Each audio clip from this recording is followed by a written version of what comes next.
That was Aaron Rodgers' thing. It's your quarterback in the first round. Yeah. It's a luxury pick. We don't have the luxury. We're trying to win right now.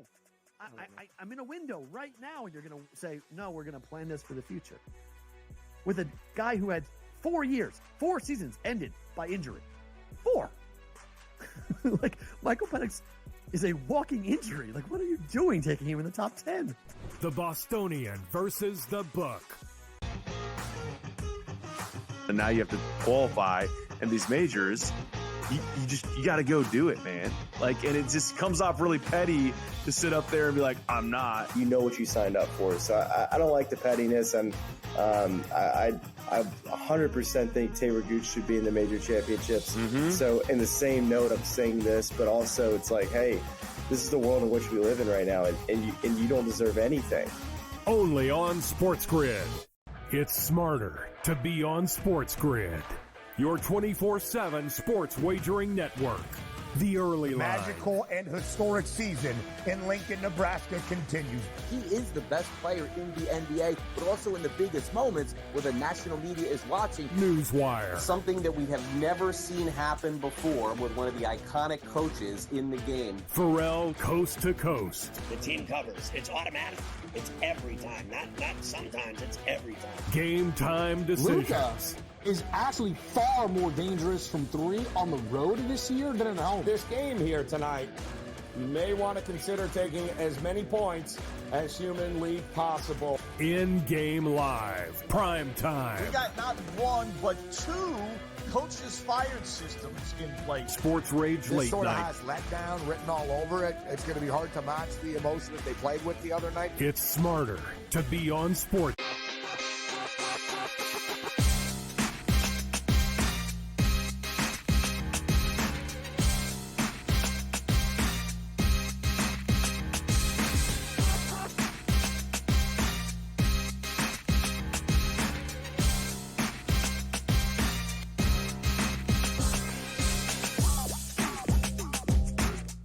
And welcome in a very happy Wednesday to you now here, July the 17th. It is Game Time Decisions here on the SportsGrid Network. I'm Joe Raineri, and we've got the calm before the storm right about now here. There's not a whole lot of sports going on here today. We do have a WNBA game coming up a little bit later on here. We'll talk about with Caitlin Clark and the Indiana Fever. They're going to be front and center taking on the Dallas Wings. We've got a couple of also some very interesting summer league games coming up tonight in the NBA. And, of course, Bronny James will be a topic of discussion here. We also don't want to forget what we've got going on with the Washington Wizards and the number 2 overall pick in this past year's draft. That would be Alex Sarr. He is having himself quite the summer league and quite the entrance into the NBA ranks. We'll let you know what's going on with him. We also have Team USA. Let's not forget here, we are just a couple of weeks away here from Paris and from the Olympics. And Team USA, in fact, had another one of their exhibition games, if you will, and Serbia. And, of course, the Joker representing Serbia was on the court here today, except it wasn't much of a game. And it wasn't much of a game thanks to one man and one man only, really, who really has kind of during this initial run of these games, Anthony Davis is an unstoppable machine here, folks. The only problem is Team USA and the guys behind the scenes have spent an awful lot of time, effort, and influence to recruit Joel Embiid to be a part of Team USA. Now, don't forget, Jaren Jackson Jr., back in the FIBA World Cup last year in 2023, he was a train wreck.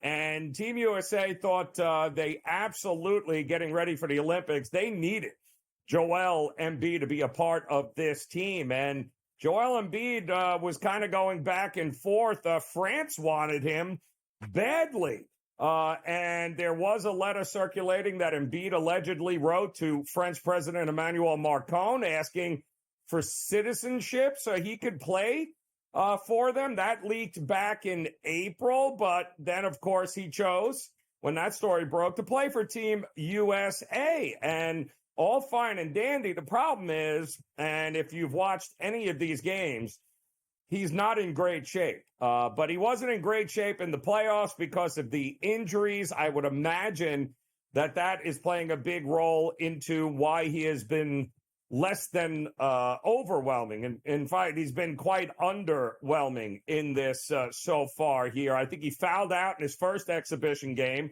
That was a win over Canada. He scored 23 of 7 of 19 through 3 exhibition games so far, all of which, and here's the kicker, he has started. And that is going to be the big question, whether or not he is going to be part of this starting rotation, because Anthony Davis, his backup, did not come in here, didn't have to beg Anthony Davis to be a part of this team, did not, you didn't have to go out of your way to make sure Anthony Davis was a part of Team USA. But there is no doubt Anthony Davis brings a level of defense to this team. And keep in mind, this is not the same rules as the NBA. So this is a lot less defensive foul oriented. You can get away with a little bit more in this. Embiid is certainly a guy that is a better shot creator than Anthony Davis, but that's not what the Olympics and the style of game that they're going to play here is going to come into play. So, but you don't have a healthy Embiid, and without a healthy Embiid, what you're getting is less than ideal. And I'm sure that Anthony Davis is good either way. I am not sure that Embiid is going to be good either way. He is in all likelihood going to remain the starter unless something crazy happens. But make no mistake about it, Anthony Davis has outplayed Embiid in every way, shape, or form. And the only drawback to making that kind of change is, I don't know what was promised to Embiid during the recruiting time, but benching him before the tournament even starts, before the Olympics start, might cause just a little bit of an issue in that locker room. So Steve Kerr is certainly going to have his hands full when it comes to this. But I can tell you right now, Davis has been just phenomenal in these 3 exhibition games so far. Bam Adebayo right behind him there. You've got every one of these guys on his team has no problem creating their own shot. I am looking very, very forward to seeing what the final decision here. And does Anthony Davis, does he play his way into a decision by Steve Kerr, which he just can't say no? And will Embiid be okay with it? I have said it all along. I will say it again. Team USA's biggest competition is themselves. And can the harmony in that locker room, can it stay pat? But so far, I've seen Embiid just looks a half a step slower, does not look like he belongs in there. It looks like they're just going through the motions with him. There is no doubt if you're going to be serious about beating the world's best in Paris, then you may want to absolutely consider the fact that Anthony Davis might help you do that. So there is a lot still to be decided on what's going to happen here on Team USA, but they will have one more game to hopefully solidify it exhibition-wise, see how it goes from there. We did get some other news in the NBA here today, of course, surrounding, and I was wondering where Kyrie was. Well, Kyrie, in fact, is undergoing surgery because he broke his hand, if you can believe that, while training. Apparently, earlier this month, he went under the knife to repair a broken left hand, and that came from the Dallas Mavericks here early yesterday, or late yesterday, rather. And that injury, they are saying no timetable, but they are saying, depending on how this thing heals, will depend a lot on whether or not Kyrie is actually going to be available come the start of the NBA. And they are certainly hoping that it heals rather quickly and that he stops breaking things. That would be really a good start for him there. And Chris Middleton, by the way, also on the surgery front in the NBA, the Bucks star not only had surgery on his left ankle, he had surgery on his right ankle. How do you like that? 2 surgeries, 2 ankles. But they are saying that the recovery time for him is going to be much less, and they do have a timetable saying they fully anticipate that he will be ready to go by the time the NBA opener comes around. He played, I believe, a total of 88 games in the last 2 seasons. So here is a guy that when you hear the word surgery, it doesn't make you feel all warm and fuzzy right now. And that is a tough situation here for the Bucks, who have, this is going to be a pretty big year coming up here for Middleton and the aging Milwaukee Bucks, because they badly need him at full strength. Gary Trent Jr., Taurean Prince, Delon Wright, congratulations, but that's not going to make up the difference for what they need here for Giannis and Damian Lillard and an aging Brook Lopez. So a lot of questions here for the established NBA players. We got a lot of questions with some of these guys in the summer league that were just drafted, including the number 2 player with the Washington Wizards with Alex Sarr. We'll talk about what kind of summer league he's been having, and we'll do that when Game Time Decisions continues here on the Grid.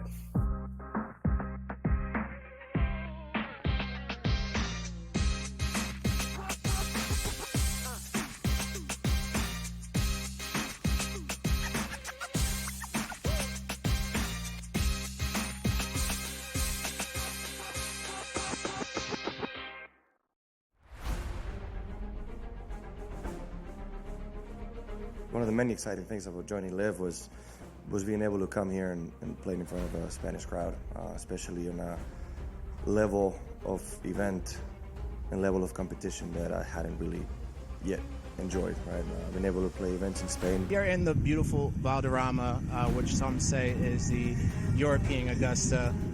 It's so special. There's so much history here. There's so much Spanish history here. Well, it has so much history behind. It's only a 50 years old club, but so much has happened through the years. I mean, we had the Ryder Cup, we had World Gold Championships, and now we have Live. It's very exciting, and really, if there was ever a place to get my first win, I feel like this would be the perfect week.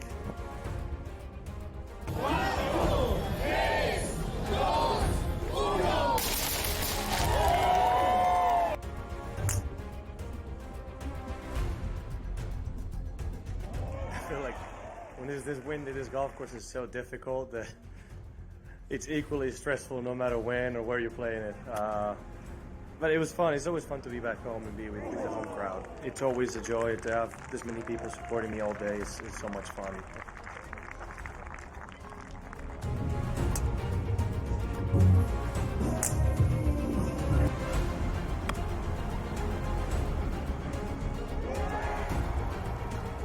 What the heck course were you playing today? I don't know. It's brutal out there. It is brutal. I don't know. I just made everything I looked at, Jerry. You have those days. I suppose this is one of those days for me, so I relished it. I really enjoyed it. Every time I stood over a putt, just felt like I could make it, and you don't get days like that too often, or certainly I don't. So, I relished in it, and I managed to hit a lot of good shots as well. So it was a special day.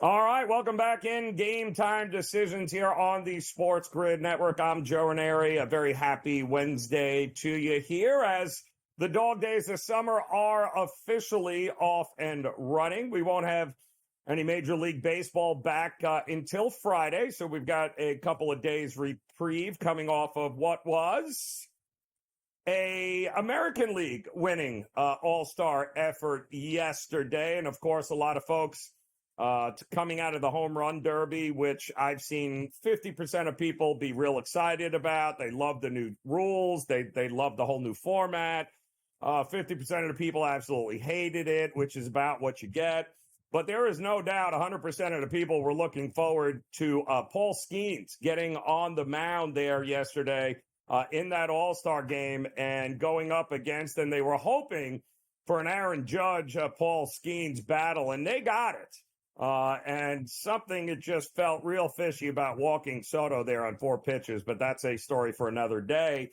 But quite honestly, like the entire game, and maybe I'm not the only one who happened to notice that this was a 2-hour and 28-minute All-Star game. It was the shortest All-Star game since 1988, in which that was a game simply because the American League won 2-1 in Cincinnati. And this game, you got an over at 7.5, which is what it closed at. So everybody was playing the under, thinking it was going to be a snooze fest, but it was anything but.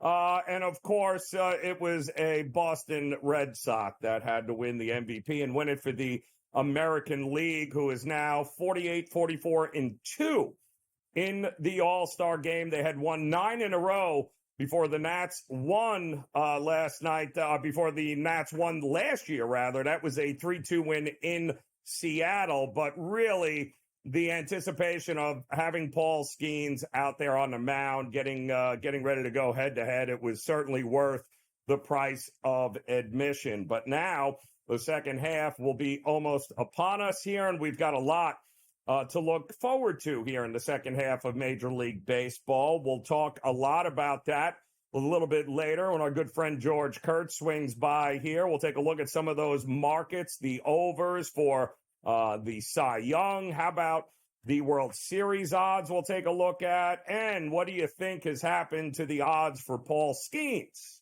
Yeah, both Cy Young and Rookie of the Year. We'll go over those markets coming up. But we do want to touch base here about a little Summer League action coming up. And I had mentioned, in case you had missed it, that there is a lot of talk, of course, about Bronny and LeBron and the drafting at 55 there by the Lakers. And that's all fine and dandy. But let's take a look at another guy that was also supposed to be taking the world by storm during this summer league, and that would be the Wizards' Alex Sarr. He was the number 2 overall pick here in this year's draft, playing overseas there. The Wizards loved this kid, and they loved him mostly because of his defensive capabilities. That's what everyone had said about him, that this kid was going to be a defensive stud. And, well, that's great. But the problem is it would help if he could actually score at like anything, because he's gone scoreless on an 0 for 15 shooting slump right now in Summer League action. I mean, he has just been going through it in Las Vegas. This guy, look at those numbers. 30 minutes. No points, 9 rebounds, and he's got 3 assists here. He does have a couple of blocks. He's got 1 steal, but 0 of 15 and 0 of 7 from 3. Folks, I don't care how good a defensive player you are. That is gross on so many levels here. But that's what the Summer League is all about. And listen, anybody who spent any time looking into this year's draft, you knew it was going to be some slim pickings here, to say the least. This was not a highly touted draft at all. I do think nobody needs to overreact here too much. I mean, he is a 7-footer after all. He is certainly going to figure it out. He also does like to operate in the perimeter. He took a bunch of jumpers against Portland in his last game, including 7 3-pointers, of course, none of which actually went in, but he's not afraid to shoot him, and he's also not afraid to get into the paint. So I think that is great. I also loved seeing him go up against Donovan Clingan, who was the number 7 pick of Portland, and Clingan rejecting him there on a couple of shots up by the rim. He did have 9 rebounds, 3 assists, and, of course, the 3 blocks there. I think the offense will come. I don't think it's going to be a problem. I actually did like this kid coming out. I think he's going to be in a really, really good spot for the Wizards. And if you haven't had a chance to see him play, you can do so again Thursday night, tomorrow night, 7 o'clock against the Sacramento Kings. Also, if you're hoping the Lakers might actually win a game here in the Summer League, well, you're going to, good luck. They'll have an opportunity here tonight against the Atlanta Hawks, but it has not gone great for Dalton Knecht or for Bronny James here, but they will be on the court again here tonight in some Summer League action, and I just could not help but to laugh when I read the story earlier today about the clip that went viral with Jaylen Brown earlier, saying the quiet part out loud, that he just did not think Bronny James is a pro. And, of course, he had to come out with a tweet addressing it on social media and letting everyone know that he was, it's a real flex to have your son playing yada, yada, yada. It was like, oh, please, nauseating. This was a guy that went no comment when he was snubbed from the USA team. And, of course, his teammate, Derek White, was chosen over him. Didn't have anything to say about that, but he did say the quiet part out loud, sitting courtside at the Thomas and Mack Center in Las Vegas during that last Celtics Summer League game in which they were actually pretty good. Own up to it. You're saying what all of us are thinking here, Jaylen Brown. We'll have more on that as Game Time Decisions continues here on the grid.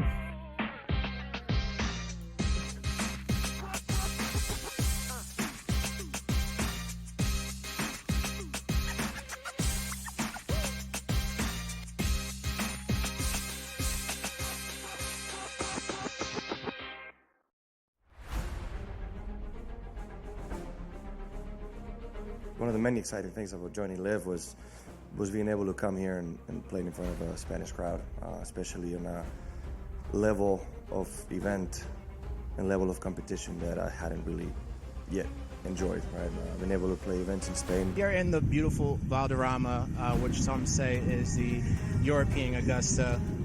It's so special. There's so much history here. There's so much Spanish history here. Well, it has so much history behind. It's only a 50 years old club, but so much has happened through the years. I mean, we had the Ryder Cup, we had World Gold Championships, and now we have Live. It's very exciting, and really, if there was ever a place to get my first win, I feel like this would be the perfect week.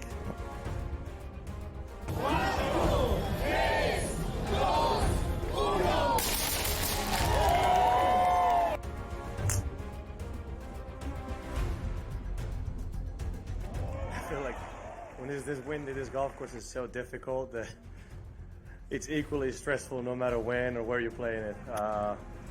But it was fun. It's always fun to be back home and be with the home crowd. It's always a joy to have this many people supporting me all day. It's so much fun.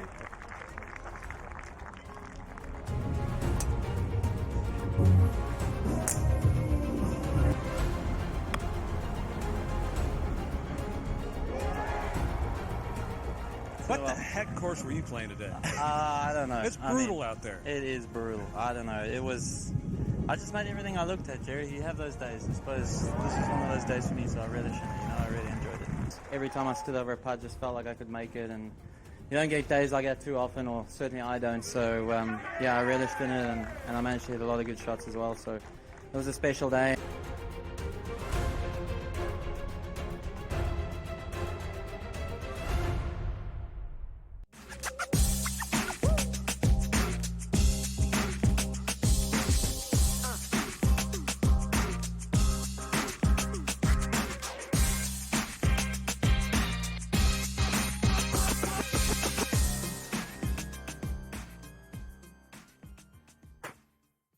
All right, welcome back in Game Time Decisions here on the SportsGrid Network. And we have got a little bit of soccer on our mind, not to mention a little bit of golf, because don't forget, we do have the final major of the year coming up, the Open Championship.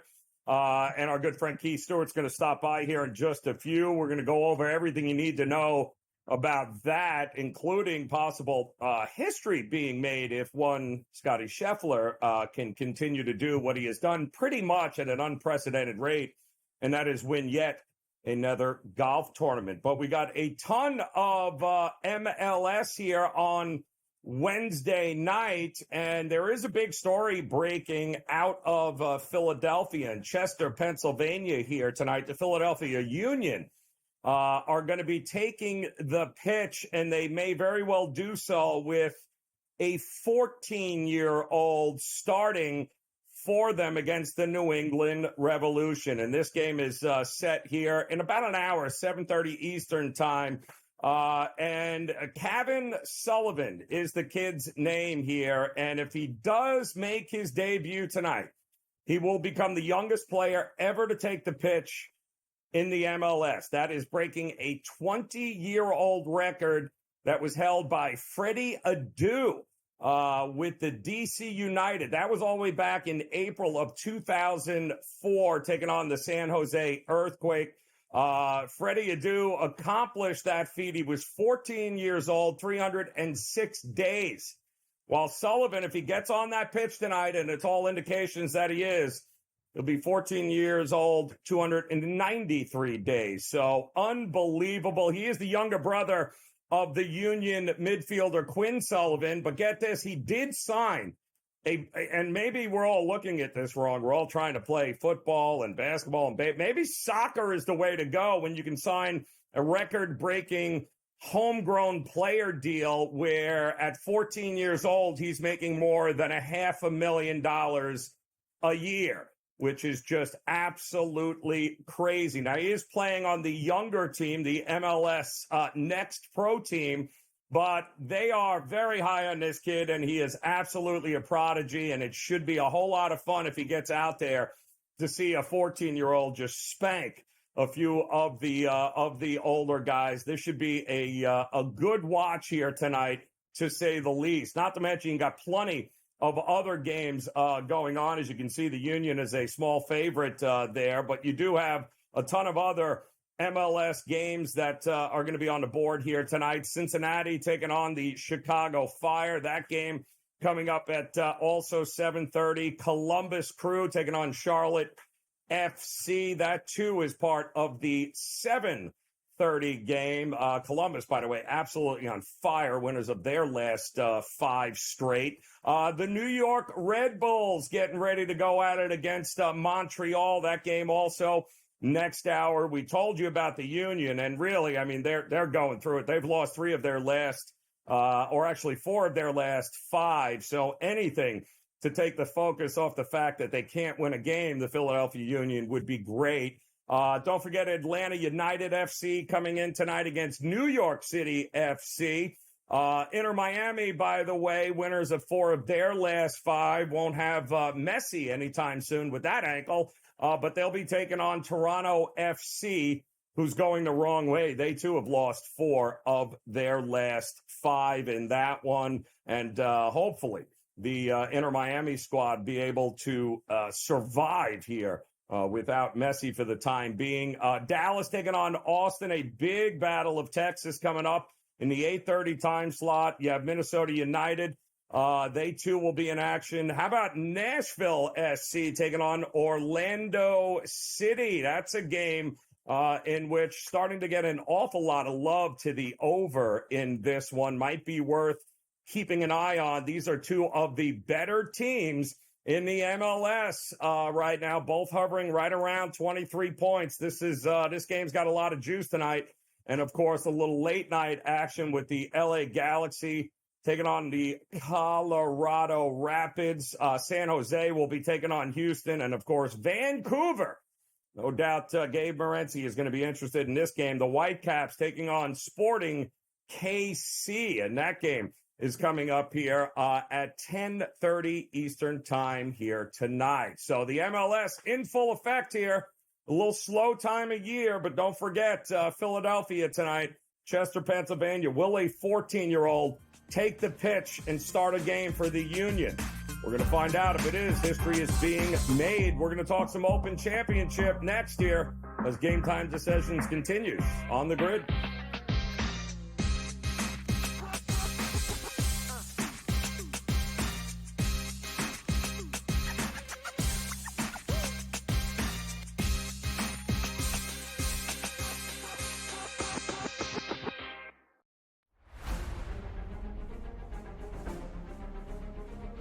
one of the many exciting things about joining Live was being able to come here and play in front of a Spanish crowd, especially in a level of event and level of competition that I hadn't really yet enjoyed, right? I've been able to play events in Spain. Here in the beautiful Valderrama, which some say is the European Augusta, it's so special. There's so much history here. There's so much Spanish history here.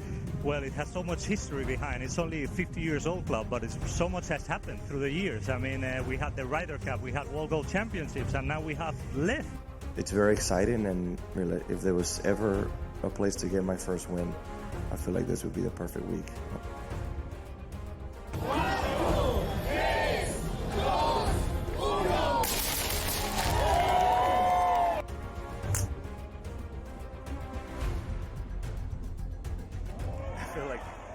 This wind at this golf course is so difficult that it's equally stressful no matter when or where you're playing it. But it was fun. It's always fun to be back home and be with the home crowd. It's always a joy to have this many people supporting me all day. It's so much fun.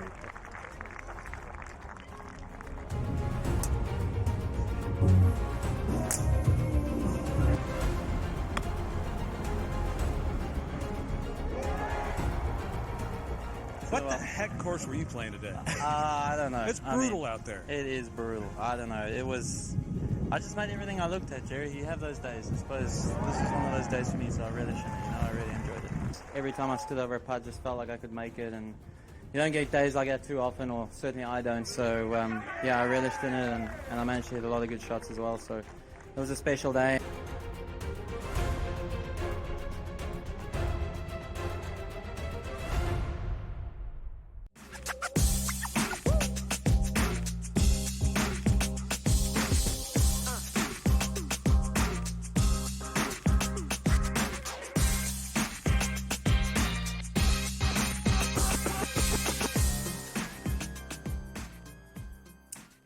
All right, welcome back in GameTime Decisions here on the SportsGrid Network. I'm Joe Raineri, getting ready for Major League Baseball to kick back in on Friday, heading into the weekend as the second half will begin, but not before.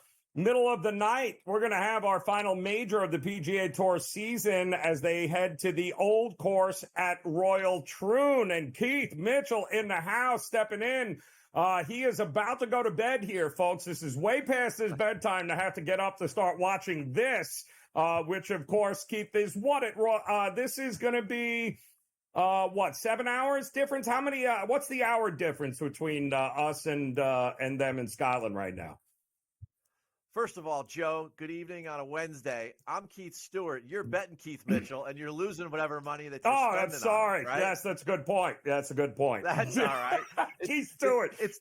I haven't slept since last Thursday, so that's why. But go ahead. How far? I mean, what is the hour difference between this? The tee times start at 1:35 a.m., and they run for 10 straight hours. They are 5 hours ahead of us. So Rory McIlroy's group goes off at 10 a.m., his time, which will be 5 a.m. our time. It's a tough one, but I had practice last week for the Scottish Open, getting up early. And to be quite honest with you, I have a wife, 2 kids, and a dog. I wake up at 4 a.m. I mean, my whole place is a man cave, so I love it. I'm ready for the British Open. Let's rock. It's amazing to me. I know a lot of people are already talking about Rory again here. So let's start with that headline here with his shot of being able to get it done. He was awful close.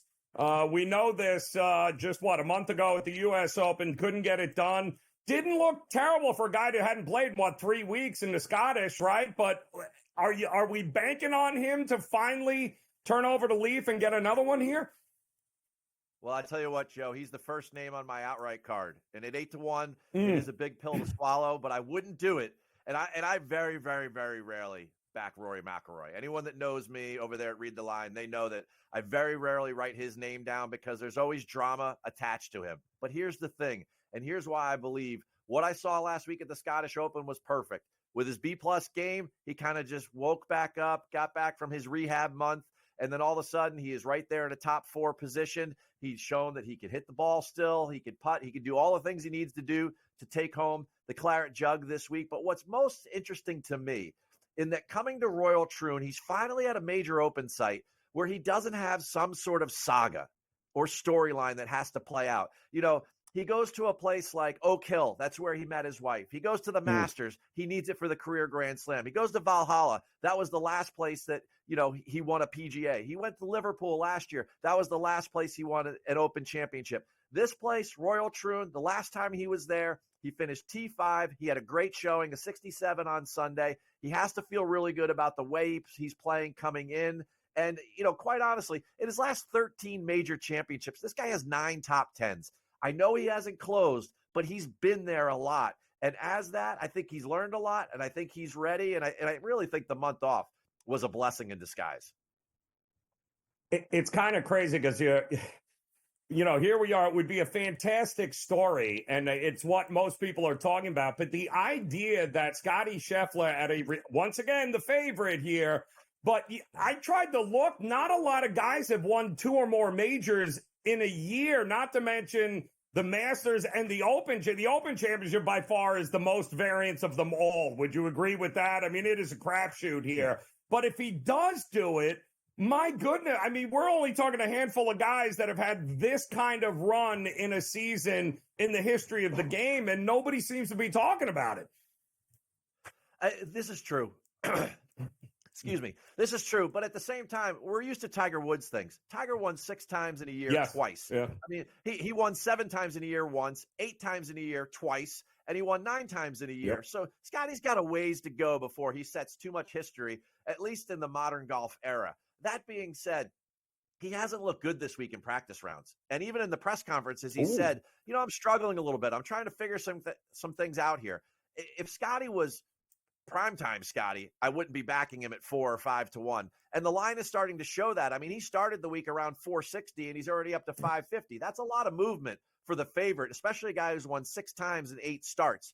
So for me, I think Scotty is a lot like the situation at Pinehurst. This is at times going to turn into a glorified putting contest, and that is not his strength. If it just became a ball striker's paradise, then sure, Scotty would be the man. But I think over there's too many of the elements, per se, without becoming like meteorologists here full time, that are going to affect the way that Scotty kind of attacks this place. And you remember when he went to Travelers the week after, I was up there in Connecticut, and I was sitting in the press room, and he was complaining about the randomness of the lies in the wiregrass there at Pinehurst number 2. Well, you think you're going to get some random lies or some random situations. Welcome to the British Open, pal, right? This is going to be one of those places where, like, you're just not going to get a lot of cookie cutter. And, his showings there have kind of represented that. I mean, he finished 8th in his first Open, but then 21st, 23rd. And as great as he is, he should have been better than that the last couple of years, and he hasn't been. So I'm not real high on Scotty. For the second major in a row, I'm fading him. And you can't see this on my tie, but I've got Shamrocks. So, Joe, don't you know, I'm going with Rory McIlroy this week at Royal Troon. Well, I tell you, I talked to you earlier in the week, Keith, and I asked you about Bryson DeChambeau, and you talked me off him because I took Morikawa head-to-head over Bryson DeChambeau. What are your thoughts on Morikawa in this one? Oh, I absolutely love Colin. I think he's super live. And if I wasn't invested in such a short number in Rory there, I would be betting Colin too to say, hey, you know what? Guess what? This guy right here, he is absolutely super, super live. I love the fact that he hits a ton of fairways and that his iron game is what led him to winning his first Claret Jug back in 2021 down in Sandwich, England. But here's the thing about Colin, right? Since this little stretch run where he's gone 10 straight tournaments since the Masters, he's got 5 top 5s, Joe. His scrambling and his putting, which used to be the weakness in his game, has now become somewhat of a strength. And that's why he's been so consistent. And if anybody deserves a win on that board, other than Rory or alongside Rory, it's definitely Colin. He's put in the effort, and he's been so close all year, especially since the Masters. Either one of them, for me, it's a toss-up, but they're definitely both better than Bryson. I would back you there, too. I love that you have this guy on your card because quietly he's one of the best links players out there, and that's Tony Finau. He didn't play last week in the Scottish, but this is a guy that loves the links courses, 8 top 20s or better, I think, at 11 starts on link-style courses. What do you think of his chances at a pretty big number? Hey, we could just go straight with the with the Open Championship itself. 7 starts there. He's got 6 top 30s. He's always been a part of it. And the reason being, we'll go deep into my PGA background here, but it's the trajectory with which he hits the golf ball. He is good in crosswind. He's good in the elements because he carries a ton of ball speed. We all know how long he is, but it's harder to affect that ball when it's moving that fast. It's just simple physics, right? The guy hits it flat. He has a very underrated short game.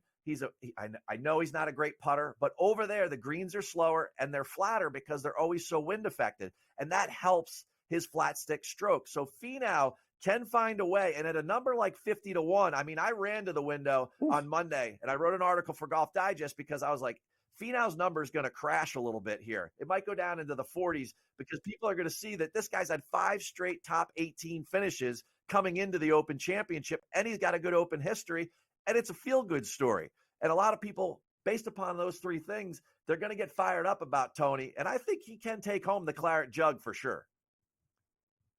Well, listen, we got to keep an eye on the weather. Certainly going to play a role into this. But the good news is, Keith, since you're going to bed next, I'll just call you when I get up and you tell me what the weather is so I can understand what's going on there because, my man, nobody has got their finger on the pulse of what's about to happen here than Keith Stewart. I appreciate the knowledge as always, my friend. Should be one hell of a Open Championship weekend here. Anybody but Scotty. Let's say it with me. Anybody but Scotty. Game Time Decisions continues. Go get some rest, Keith. We'll see you at 1:30 in the morning. We'll be back after this.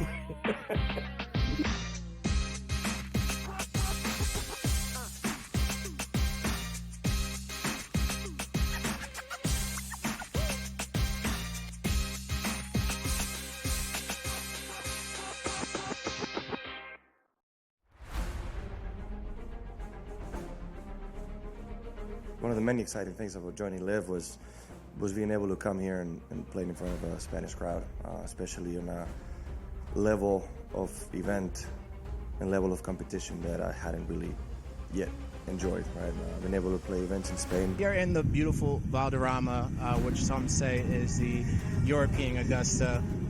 It's so special. There's so much history here. There's so much Spanish history here.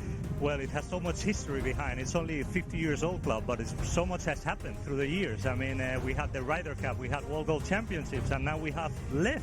It's very exciting, and really, if there was ever a place to get my first win, I feel like this would be the perfect week.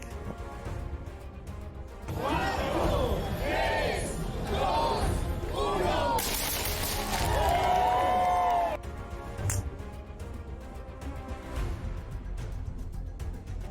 feel like when there's this wind at this golf course is so difficult that it's equally stressful no matter when or where you're playing it. But it was fun. It's always fun to be back home and be with the home crowd. It's always a joy to have this many people supporting me all day. It's so much fun.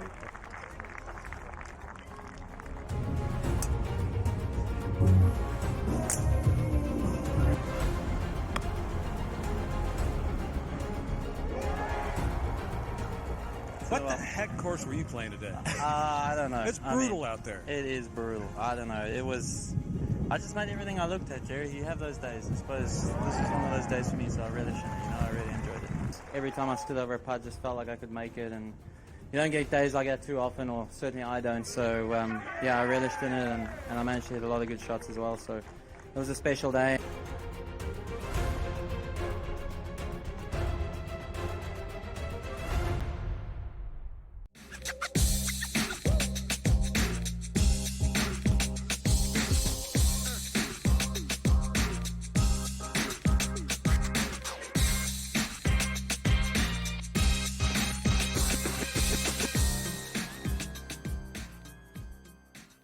All right, welcome back in Game Time Decisions here on the SportsGrid Network. Certainly appreciate you stopping by as we're getting ready for the calm before the storm here, as we have, count it with me, 50 days until football and the NFL is back. That's right, 50 days, and we could not be more excited. So the lull here a little bit as we get Major League Baseball back on Friday. Full slate here as the push towards the postseason will begin. We're also just 2 weeks away from a trade deadline, which is also going to be extremely interesting. We'll talk more Major League Baseball coming up with our good friend George Kurtz, get some of his thoughts on what we may be seeing over the next couple of weeks and who is going to be a buyer and who is going to be a seller. This is still a hotly debated topic, and it might require at least a couple of more games through this weekend and early next week before we can decide, or some franchises decide, whether or not they are hitting the reset button or if they're willing to be players in this. And make no doubt about it, there are a ton of teams that are very much alive here that could be participating in the trade deadline. And we heard just 24 hours ago that Tariq Skubal of Detroit, there is a battle brewing between the Dodgers and the Orioles. Imagine that, Dodgers and Orioles getting a bidding war going for Tariq Skubal. And my goodness, whoever wins that, look out. That's going to be extremely needle moving. And I think there might be one or two players in this upcoming trade deadline that will certainly move the needle for the teams who get them. So a lot to unpack with Major League Baseball still to come here. Also, we've got a WNBA game coming up here tonight between the Fever and the Wings here now, and the WNBA rather is about to have a month-long pause as the 2024 Summer Olympics is set to start next week. Caitlin Clark and the Indiana Fever, of course, just 11-14 here on the season. And if you would have told me they'd have 11 wins at this point after how this team started early on, I would have laughed and said they might not have 11 wins ever. But they have done a really, really good job at turning things around. The Dallas Wings had all the anticipation all year long. They were a very hyped up team early to start this season, and then the injuries just piled up. They're just 5-19, but they are going to go at it here tonight in the last game before they get ready. They restart, by the way, in the middle of August, just after the Olympics is over. Indiana has held two, I believe, of its previous four opponents under 80 points, and defense has not been a strength of them at all this year. Dallas, however, their defense has been non-existent at times here. But again, they've allowed 100 points in two of their last three games to their opponents. It's just a rough situation for Dallas. Dallas is certainly a team that is looking forward to getting a little bit of a reprieve here because of the Olympics. This game is tipping off at 7:30. I just don't know how else you can look at this game other than taking a look at the total like I usually do with Fever games. They are not a very good defensive team here, even though they've held their last couple of opponents there to under 80 points. Dallas is not going to slow anybody down. I think the Fever, who are doing a pretty good job here over the last couple of weeks, they are a big favorite in this one, but I still think the over is the way to go.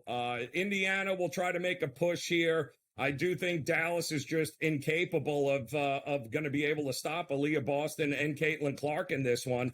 I thought the total was a little bit low in this to begin with, so I've got no problem looking at the over in here. I think Dallas will be able to score a few points on a defensive challenged Indiana Fever team, and I do think the Fever will certainly be able to get theirs too. So I would look at an over in this one here to get it going. So looking forward to that, and I know there are a few teams looking for this break as we get ready for the Olympics, and that is coming up in another week here. But the USA men's basketball team, they've got a couple of more exhibition games here that they'll run through just to try and solidify the rotations and what's going to happen there. Of course, if you're just joining us, I mentioned earlier, this is all going to be about the Joel Embiid. Is he a starter or is he not? There is no single player on this USA men's basketball team that was more recruited over the last year than Joel Embiid. He could have played for France. He tried to play for France, allegedly, but they convinced him to stay. But he is not in shape at all. And Anthony Davis and Bam Adebayo are running circles around him in these exhibition games. But none of that matters as long as they keep winning games once the tournament starts. And that is quite honestly the only thing that is going to matter at this point to anybody with Team USA. 3-0 already, although that one game against Australia there, 98-92, was a bit suspect, but that was one of those games in which Embiid really looked out of it here. You did have a big effort by the one and only Steph Curry. I am going to be real interested to see how they deploy Steph in this when the game is on the line. I can't wait to see what happens where games are close. And as you can see here, he is going to be an interesting character. When are they going to set everything up and draw it up, Steve Kerr, to make sure that Steph has the ball when you need the big shot late in the game? Or is it Tatum? Or is it LeBron? Or who is going to be the go-to guy? Is it Ant? If you ask Ant, he thinks he should always be the guy with the ball in his hand whenever the game matters here. But that remains to be seen. So a lot of questions about this USA men's basketball team. We'll get a chance to see him a couple of more times before the Olympics begin. But speaking of which, we've got a little more information to share with you, a breaking news story. We'll give that to you as Game Time Decisions continues here on the grid.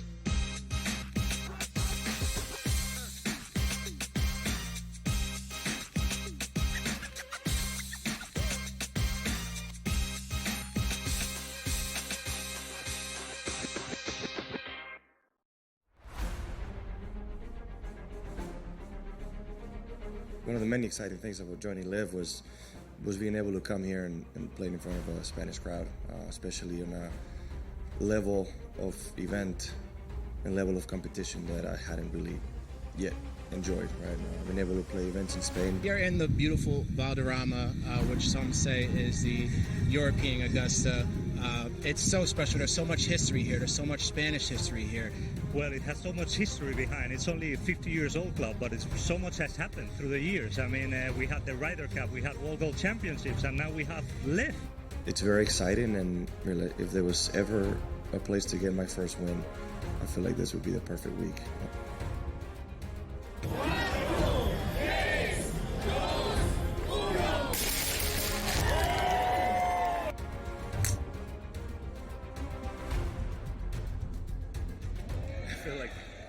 This wind at this golf course is so difficult that it's equally stressful no matter when or where you're playing it. But it was fun. It's always fun to be back home and be with the home crowd. It's always a joy to have this many people supporting me all day. It's so much fun.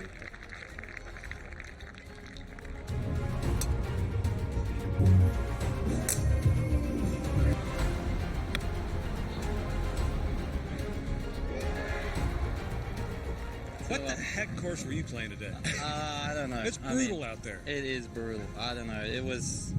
I just made everything I looked at, Jerry. You have those days. I suppose this is one of those days for me, so I really shouldn't. I really enjoyed it. Every time I stood over a putt, just felt like I could make it, and you don't get days like that too often, or certainly I don't. So, I relished in it, and I managed to hit a lot of good shots as well. So it was a special day.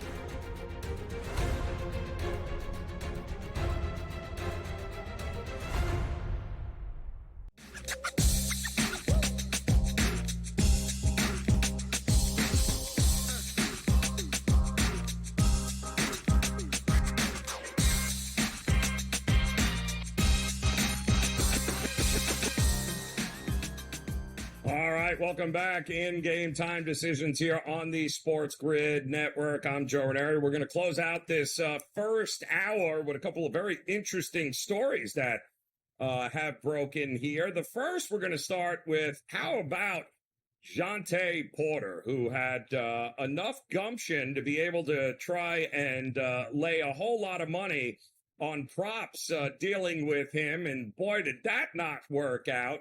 But now he was actually applying to a federal judge to see if he would be allowed to play in Greece professionally. How do you like that? A federal judge has now denied Jontay Porter's request to allow him to play professional basketball in Greece. One of his lawyers said that while we understand he was banned by the NBA for gambling on his team's games, and he did plead guilty to at least one federal charge connected with that, they were hoping maybe the judge would allow him to, get out and leave the country and be able to head to Greece to play in their top league there. And that judge, I can actually hear him laughing as that decision was handed down. And speaking of laughing, this was another bombshell here. Just when you thought it couldn't get any crazier, how about Skip Bayless? You all remember Skip Bayless? Well, Undisputed, the host there, who I feel like he has been there now for, 8 years? He was with ESPN since 2000, for 12 years prior to that. I think he left back in 2016. The old Undisputed host there, well, turns out he is hostless. He will not be coming back to Fox Sport Network's Undisputed. He won't be dealing with anything, in fact. And reports are coming out by the New York Post that ESPN, when asked on whether or not they might consider bringing him back, boy, oh boy, they had no interest in bringing back the 72-year-old Skip Bayless, who, let's face it, I mean, he's had quite the career, a very interesting cat, but he's also a guy that did not play well with others in a lot of situations and burned a lot of bridges. And apparently his 8-year run now at Fox is over. So no more Skip Bayless. We'll see what happens there. But I will tell you that there's no Shannon Sharp either on that show. He is gone.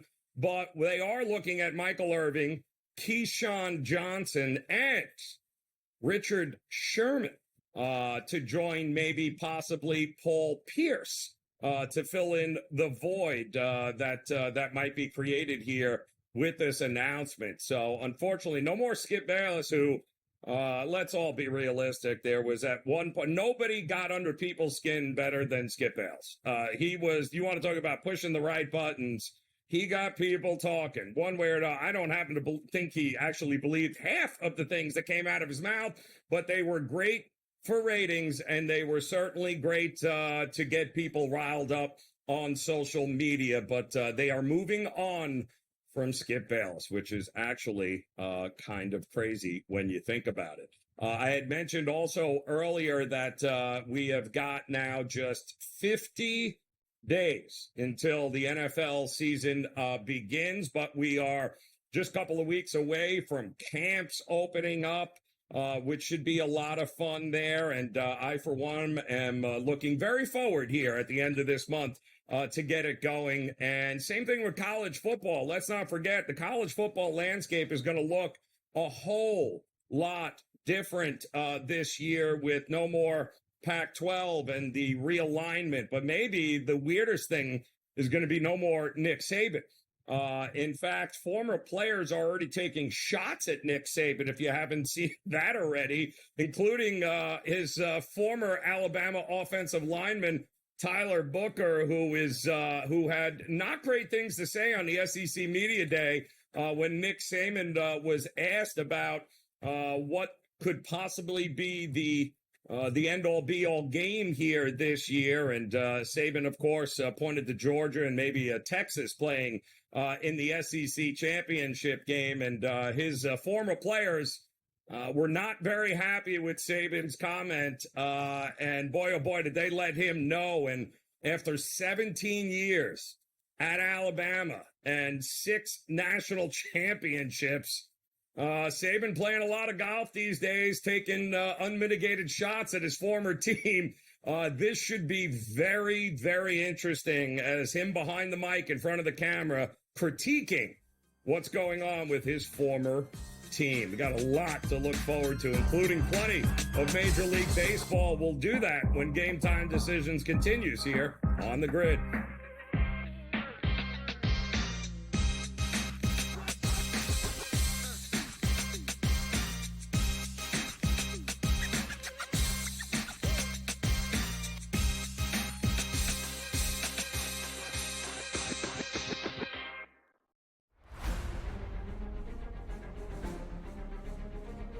one of the many exciting things about joining Live was being able to come here and play in front of a Spanish crowd, especially on a level of event and level of competition that I hadn't really yet enjoyed. Right, I've been able to play events in Spain. Here in the beautiful Valderrama, which some say is the European Augusta.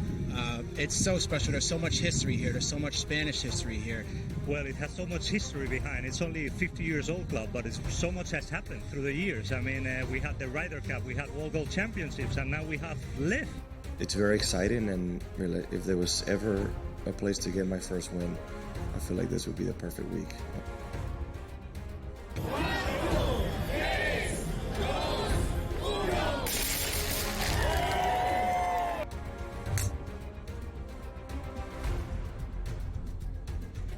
feel like when this windy, this golf course is so difficult that it's equally stressful no matter when or where you're playing it.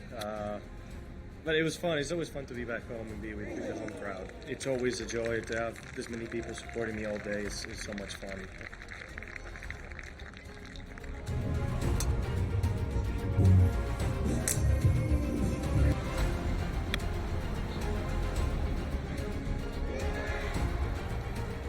What the heck course were you playing today? I don't know. It's brutal out there. It is brutal. I don't know. I just made everything I looked at, Jerry. You have those days. I suppose this is one of those days for me, so I really shouldn't. I really enjoyed it. Every time I stood over a putt, just felt like I could make it, and you don't get days like that too often, or certainly I don't. So, I relished in it, and I managed to hit a lot of good shots as well. So it was a special day.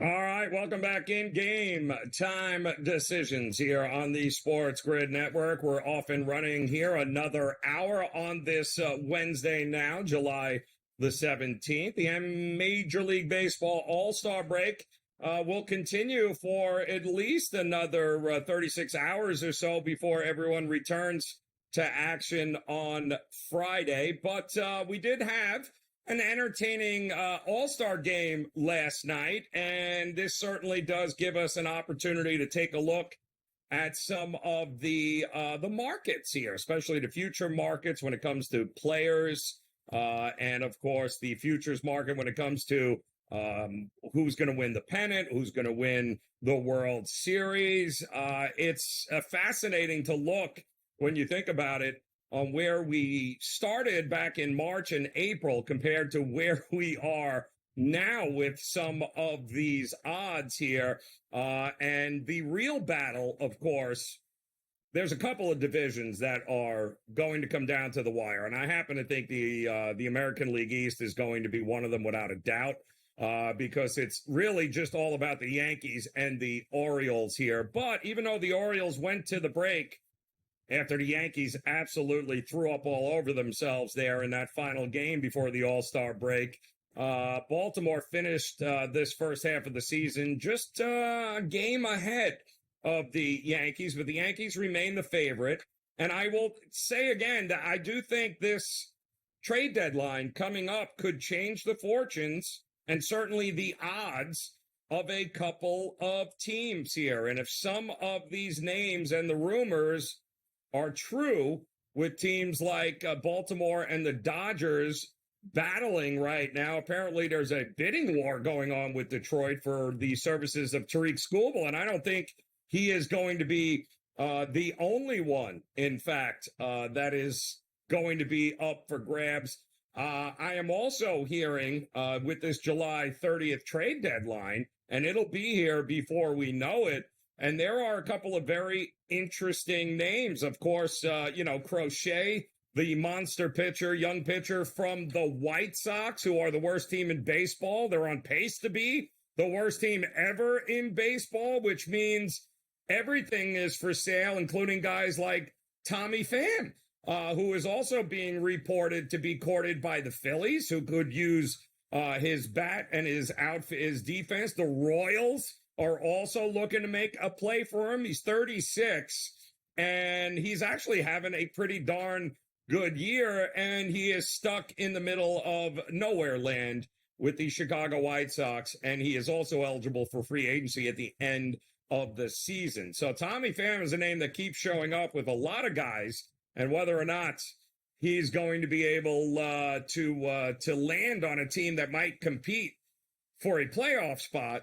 Let me bring in George Kurtz, our good friend here. You want to talk about a guy that hitting jackpot. Imagine being Tommy Pham, where you woke up on possibly the worst team in the history of Major League Baseball. That's where you're heading, and you're going to land in all likelihood on a team competing for a World Series. But quite honestly, I would want him too. He's going to provide that. If the Phillies and the Royals and a few other teams are looking to add a piece, that's a good bat and defensive guy I would want on the team. You can almost go up and down the White Sox roster. All right, there are going to be quite a few. I don't think Pham will be there. I'm not so sure Louis Roberts going to be there. Michael Kopech, all right, I think he could go. How about Crochet? He's sort of the jewel here, right on the pitching side here. Now, Crochet, they said his next start will be next Tuesday against the Rangers here. So I didn't really have to report that. In fact, they are, I guess, sort of helping you out here. They will display him a couple of times here. The Phillies, I think, are going to go big game shopping. I think they do want Louis Robert first. Like, that's who they want here. They may end up settling for something less if they can't go get the big name here, but I think that's who they're going for first here. I think the White Sox will move on from Eloy Jimenez as well. I just don't know what anybody's going to give you for him. He can't stay healthy more than 2 weeks before he's hurt again. But yeah, they have a lot of players. For a bad team, they have a lot of players or pieces that could be interesting to contending teams. Pham certainly being one of them.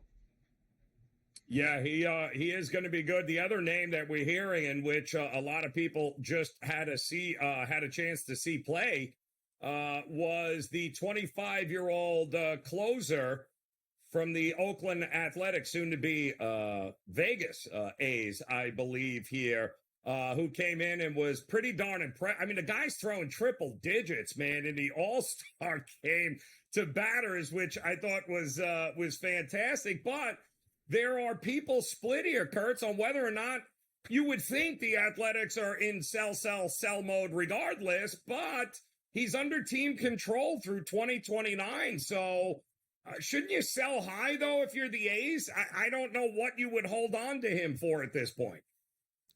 Well, I think you sort of hit the big thing there.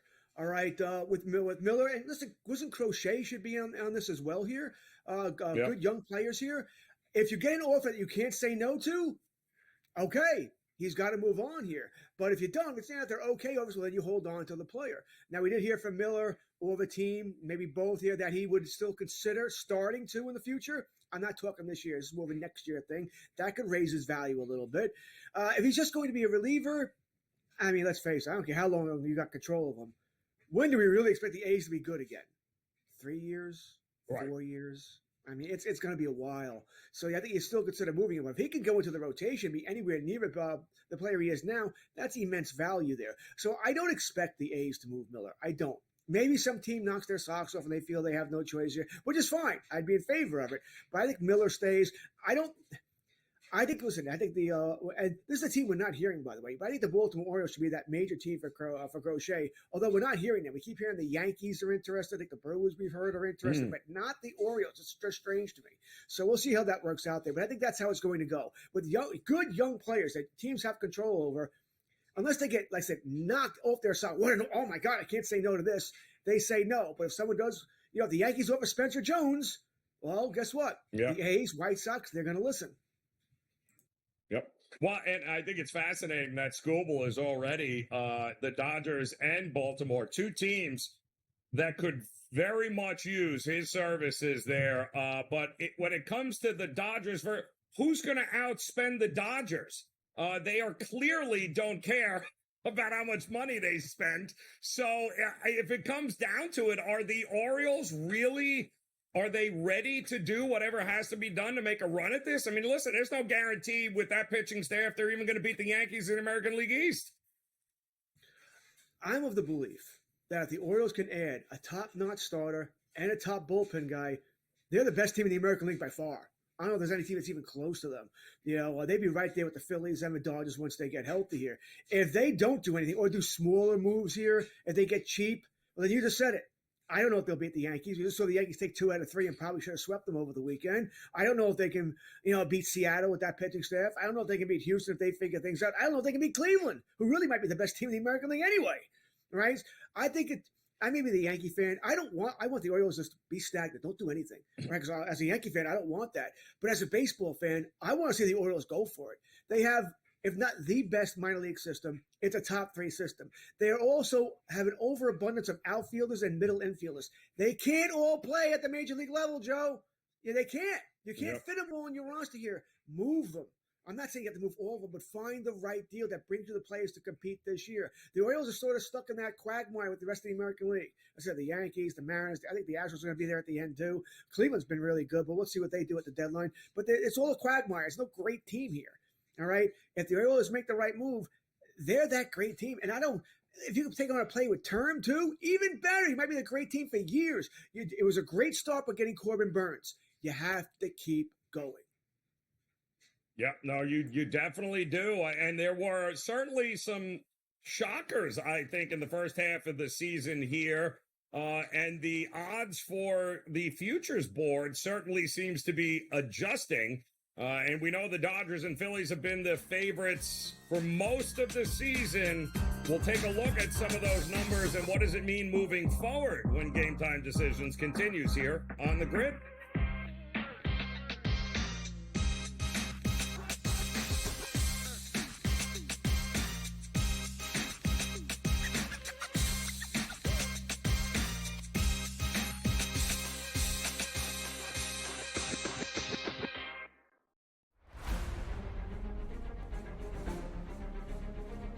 One of the many exciting things about joining Live was being able to come here and play in front of a Spanish crowd, especially on a level of event and level of competition that I hadn't really yet enjoyed. Right, I've been able to play events in Spain. Here in the beautiful Valderrama, which some say is the European Augusta.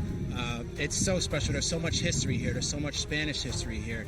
Well, it has so much history behind. It's only a 50 years old club, but so much has happened through the years. I mean, we had the Ryder Cup, we had World Gold Championships, and now we have Live. It's very exciting, and really, if there was ever a place to get my first win, I feel like this would be the perfect week. I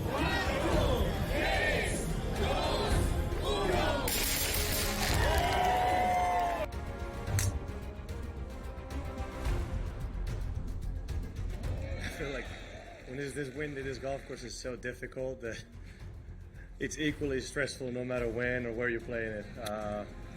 But it was fun. It's always fun to be back home and be with the home crowd. It's always a joy to have this many people supporting me all day. It's so much fun.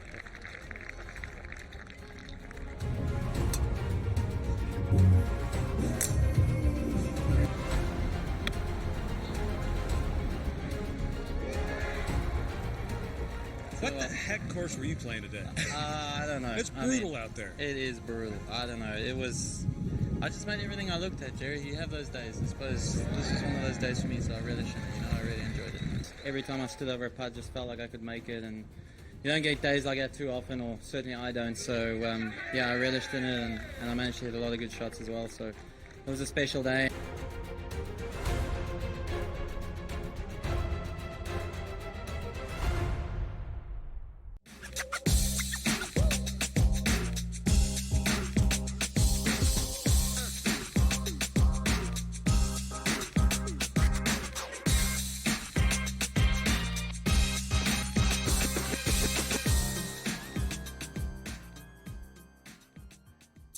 Welcome back in Game Time Decisions here on the SportsGrid Network as we get ready for at least another 36 hours of All-Star break as Major League Baseball will take front and center on Friday.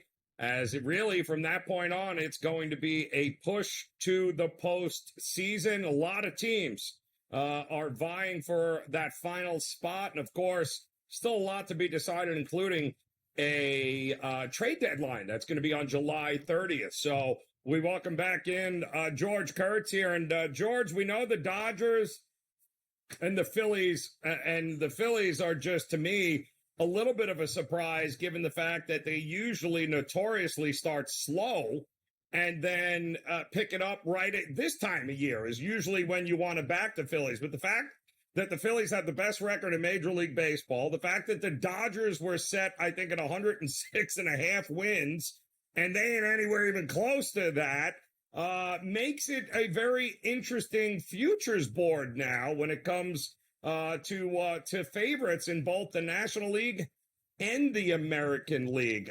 What surprises you in this first half, and who would you look to be betting in the futures market moving forward?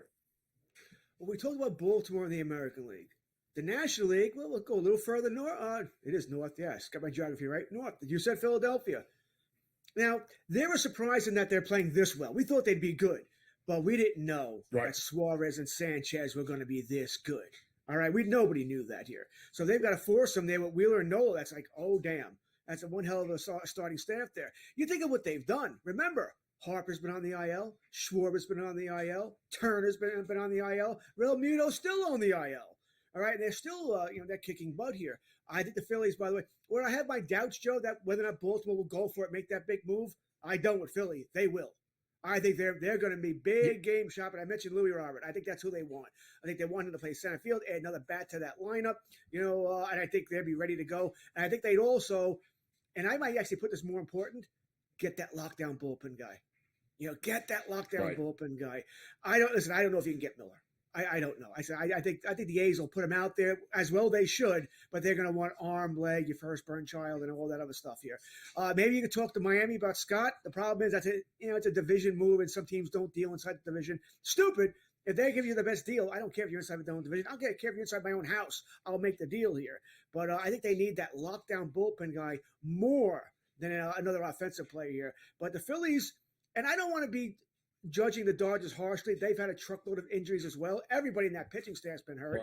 Mookie Betts has been out a while, so hard to judge them. But the Phillies right now, on July 17th, they look like the team to beat not only in the National League but in baseball. One of the races I'm going to keep an eye on here, and I think may even be worth a bet at this point, George, is would I shock you if I told you that since the May 11th, the team with the best record in the National League is the St. Louis Cardinals. And now all of a sudden, with the Milwaukee Brewers taking a step back the final week and a half there heading into the All-Star break, all of a sudden now I am not laying $3 with the Brewers. I mean, the Cardinals have been the better team since May, Kurtz. They have, this is a very mediocre division as it is, and I just don't trust the Brewers to lay that kind of price. Maybe the Cardinals at that plus 450 are worth a shot here. I'm with you. All right, I'm with you on the Cardinals. I'm also with you because they're another team that will spend money. They'll go out and get what they think they need. Do they need another starter? Yep. I don't think they want a bull. They don't want a closer. We know Helsley's been fine at closer, but maybe a top setup man. Every team wants that, by the way. When I say that every team needs a top bullpen guy, that's why the price is going to be so hard for these guys. Maybe they want to go out and add another bat, but they will. They'll go out. I don't think they're going to. Some teams do what I call, to make the fans happy. They make a move, but no one cares, right? It makes the media happy, makes the fans. Yep. Oh no, we made a move. We gave you a number 7 starting pitcher and a backup third baseman. It's like I say, they made moves. The Cardinals won't do that. They'll make a real move here, or moves. So I do like them. I don't know if Milwaukee will do the same. I think they are that team, that one team in baseball that's played well above their heads all season long. Most of us did not pick Milwaukee to win the National League Central. I know I didn't. I didn't pick the Cardinals either. I'm on the Reds. So there is that. So I'm kind of with you here. If I was going to bet, and I'm not, by the way, but if I was going to bet on the division at this point, it wouldn't be Milwaukee. I'm not laying that price. It probably would be the Cardinals. Yeah, I mean, listen, I do think that that is a very up in the air division. I think anybody can win it. I think even what we saw down the stretch from Houston and from Texas, who we kind of stuck a fork in, and I think with good reason in the first quarter of the season here. But they are I think both those teams are very much alive in the American League West. The only thing I'm sure of, Kurtz, and I don't know whether this is right or wrong, is that Seattle is not winning that division. The only question is, who else then? Is it Texas or is it Houston because I don't trust Seattle. Am I wrong with that? I mean, we all want to like Seattle. We love the pitching staff. It's likely the top pitching staff in baseball, right? But your hitting sucks. I can't say that. I know I've said this 1,000 times on all these shows. I thought coming into the season, once they lost Teoscar Hernandez, I thought they needed 2 bats. I thought they needed Teoscar and another bat. And now, all right, now Julio Rodriguez started playing well right before the break. I don't know what that means. A little bit of a hot streak? Is he turning it around? Or is he the player he was? But if he can't hit, then you might need 3 bats. So where are these bats coming from, Joe? And where are they coming from? Yeah. I don't think the Mets are going to deal Pete Alonso anymore. I thought at one time when the Mets were playing terrible, that Alonso could go and would have fit Seattle perfectly. But where are these bats coming from? They need help. I think they might be that team that might take a shot on Eloy Jimenez. See if they can get lucky there and catch lightning in a bottle. He can stay healthy. The 60 games at the end of the season here, maybe. But they need offensive help badly. If they can add it, I think they can be the best team in the American League. But I don't think they can add enough offense here. Give me, I hate saying Houston because I hate this team with the passion. Here, but they never go away. They never go away. Texas, the pitching staff's starting to get healthy, but they pitch fine all year. They haven't hit all year either. They have the bats though. Those bats just need to hit. Yes, and they're not. Everyone's getting healthier. They're not going the other way. I think Jung is coming back too in the second half. Maybe DeGrom makes an appearance late August, early September. So I think it's going to be a race to the finish there. George, we appreciate it as always, my man. Enjoy the rest of your night. Game Time Decisions continues here on the Grid.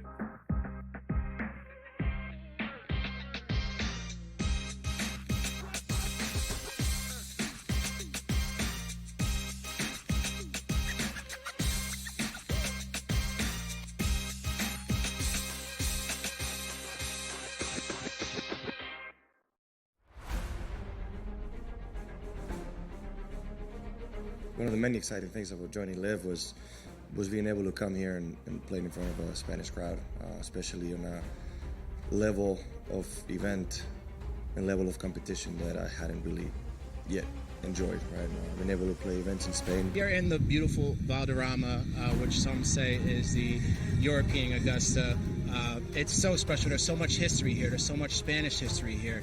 Well, it has so much history behind. It's only a 50-year-old club, but so much has happened through the years. I mean, we had the Ryder Cup, we had World Gold Championships, and now we have Live. It's very exciting, and really, if there was ever a place to get my first win, I feel like this would be the perfect week.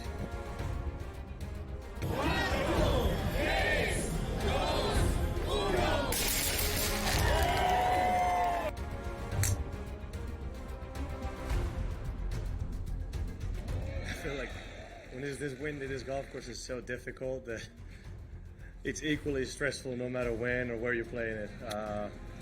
But it was fun. It's always fun to be back home and be with the home crowd. It's always a joy to have this many people supporting me all day. It's so much fun.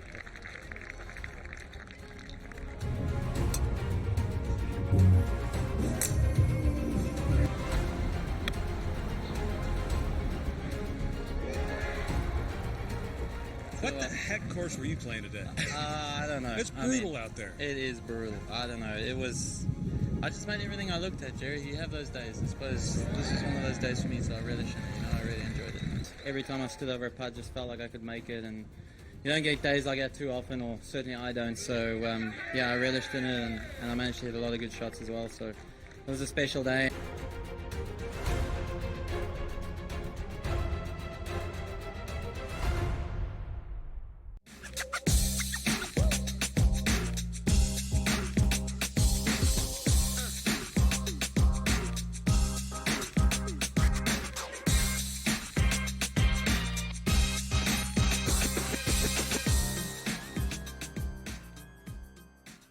All right, welcome back in Game Time Decisions here on the SportsGrid Network as we are, we're getting ready here for the second half. We're also of the Major League Baseball season here as full slate of games on Friday. But in the meantime, we do have also a final game coming up here at the WNBA first half of the season, as they won't resume until after the Olympics, which, believe it or not, will be here in Paris next week. Kind of crazy when you think about that the Olympics are here. But Dallas taking on the Indiana Fever here tonight will be the final WNBA game as they take that short break here. And that game is coming up here in just about 5 minutes or so. I saw the over continue to creep up. This opened up at 173.5 yesterday. And I think that total is sitting currently right now at about 177.5. But call me crazy, I still think that anytime we're talking about the Indiana Fever and a lack of defense is going to be an over game here. And with Caitlin Clark and company taking on just a ravaged Dallas Wings who has been hit and crushed by injuries all season long, Indiana has been playing some of its best basketball here over the last month. I am sure they want to go into this break with a win. And, of course, Caitlin Clark and company, Aaliyah Boston, they certainly would love to get one more and get that much closer to being 500. If you would have told me they'd have 11 wins at this point, I probably would not have believed you. But that's exactly where they find themselves as they're getting ready here to tip off in just a couple of minutes. I did want to also mention, when it comes to Major League Baseball, and now that the All-Star game has come and gone, there are some interesting player future props when it comes to the awards, like the American League MVP, for instance. This is not as cut and dry, at least I don't think, but the market seems to think it is absolutely cut and dry. And we have people like Aaron Judge sitting at minus 350 or 370, as you can see there. Gunnar Henderson right behind him. Some of these markets are clearly telling you the race is over. Or is it? Is there anybody on that list that can actually, look at Bobby Witt Jr., for instance. I mean, that kid just having an absolutely unbelievable year, made quite the name for himself there in the home run derby on Monday night, although it did seem like he was getting a lot more. I didn't consider him. I just didn't think that was going to be a contest that I would trust him in, but he did an unbelievable job. Gunnar Henderson did not, but Gunnar Henderson, if the Baltimore Orioles overtake the Yankees, he is a guy that very much can be considered right up there with Aaron Judge. The big question is going to be the Cy Young. And the Cy Young Award, I think, is in the National League. I know there's a lot of folks that love Chris Sale, and that Chris Sale even garnered a little bit of excitement preseason. I know a couple of handicappers that I think it was as a joke, took him at about 66 or 67 to 1 to win the Cy Young with Atlanta. But we all thought Atlanta would be much better than what they have shown thus far. Nobody expected some of the injuries that they had received with Strider and company, but it is set up great for Chris Sale. But after the All-Star game, you look at some of these numbers here. Is Paul Skeens the Rookie of the Year, or is Paul Skeens the Cy Young Award winner of the year? Is Tariq Skubal the Cy Young Award winner in American League, or is it somebody like Corbin Burns, who very much can be considered for this? So I think the pitching awards and the Rookie of the Year awards are the ones the markets still are not 100% sure on. I think Seth Lugo should have a much better number than what he does, given what he has done so far this year in the American League. But don't forget, Tariq Skubal is probably going to be on a different team in the next week and a half here. And he is currently sitting atop there as the favorite, as a chalky pick. I'm not sold on it. We'll see what Scotty Wessel thinks. We'll talk about him when Game Time Decisions continues here on the Grid.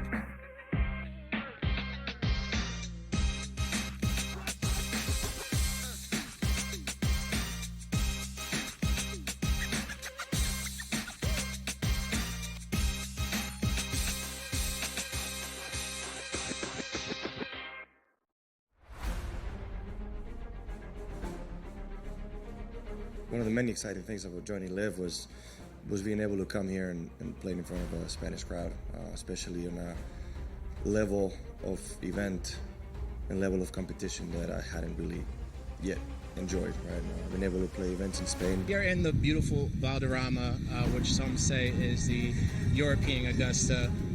It's so special. There's so much history here. There's so much Spanish history here. Well, it has so much history behind. It's only a 50-year-old club, but so much has happened through the years. I mean, we had the Ryder Cup, we had World Gold Championships, and now we have Live. It's very exciting, and really, if there was ever a place to get my first win, I feel like this would be the perfect week. I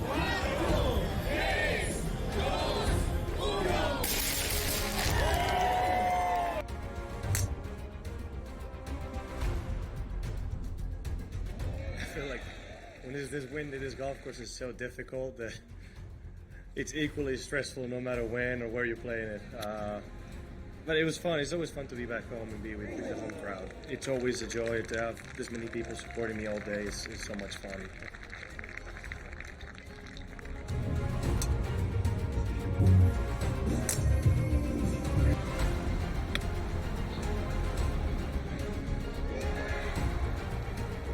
What the heck course were you playing today?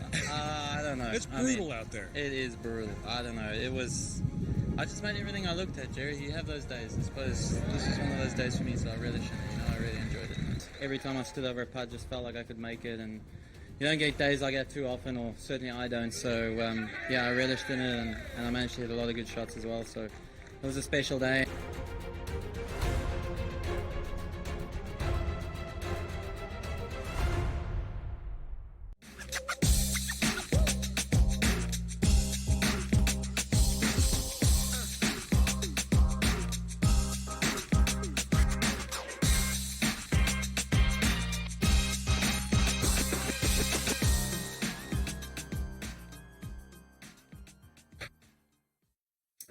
Welcome back in Game Time Decisions here on the SportsGrid Network as we get ready for some basketball here tonight. WNBA game getting ready to get started. We've got some Summer League baseball and basketball, rather, as we wait 48 hours for Major League Baseball to start up again. We also have some NFL news as we welcome in the man taking over at the top of the hour, Scotty Wetzel, with in-game live prime time. And Scott, I don't know, you know this, we are now at the 50-day mark, I believe, until football is back. Even less than that for college. But teams are just a week away or so from reporting to camps and getting it going. And, of course, Brandon Ayuk making headlines here today, trying to force his way out of the 49ers. Because he's just not happy that they have not reached a deal. This feels like this is always where this was going to head to. It doesn't feel like this guy and the 49ers have been on the same page for a while. The team says it has no intentions of trading him. He is trying to force it. I don't know that he has that kind of juice in this. Do you?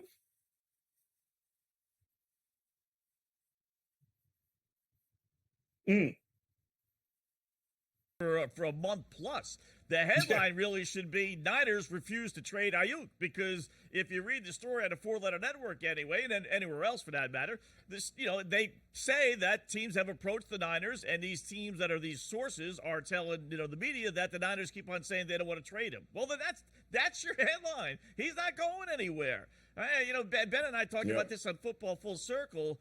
I mean, if you were going to trade him, you would have traded him before the draft. This way, you could use those draft choices and go get some new players. You trade them after the draft, obviously. You don't trade. It is so rare, Joe, where you see a head-to-head trade for one player for another player at this level anyway, right? So that's not happening.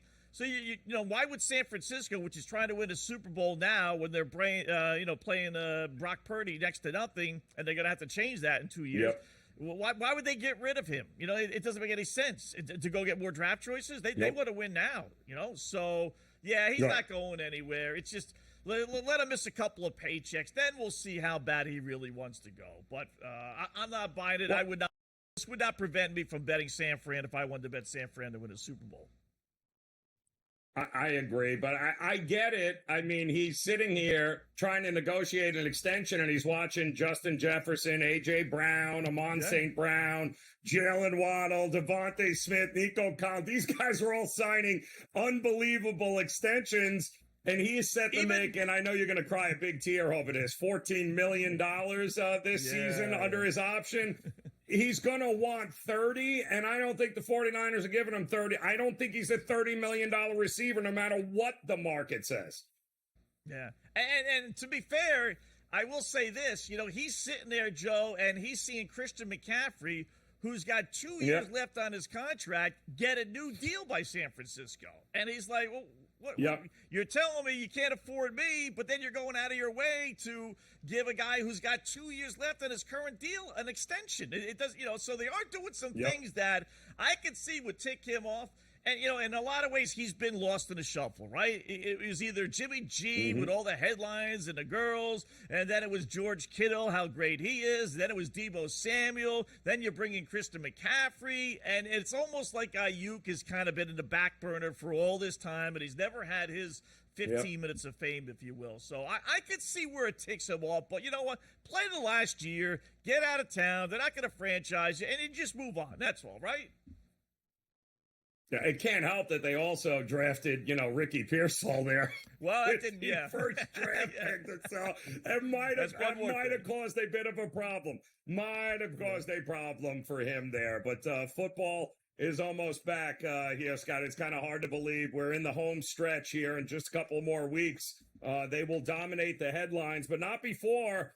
We got a WNBA game coming up, and then we got a little reprieve because the Olympics are there.